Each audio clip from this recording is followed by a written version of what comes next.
என்ன போட? காப்பியா டீயா? நடுவுல போட்டுண்ணே. நடுவுலையா? அப்படின்னா பால்ண்ணே, பால். பாலா? அண்ணனுக்கு பால்னா ரொம்ப பிடிக்குமா? ஆமா தம்பி. அப்ப கடைஞ்ச பால் குடிப்பீங்களா? கடைஞ்ச பாலா? ஆட்டுப்பால் குடிச்சேன், மாட்டு பாலும் குடிச்சேன், கழுத பால் குடிச்சேன், எருமை பால் குடிச்சேன், ஒட்டக பாலும் குடிச்சேன், ஏன் கள்ளி பாலும் குடிச்சேன். தம்பி, கடைஞ்ச பாலுன்னா என்ன? மோரியா? மோரா?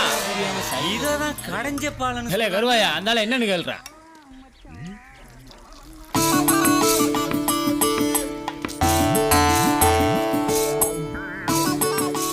யாரியா நெத்தியில பட்டையை போட்டு திருத்தன்னு முடிச்சிட்டு இருக்க? ஊருக்கு புதுசா? ஒழுங்கா வீடு போய் சேரு.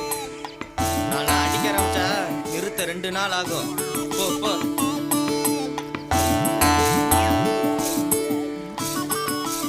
தம்பி, புதுசா? ஆமாண்ணே. டீயை குடிச்சோமா போனோமான்னு இருக்கணும்.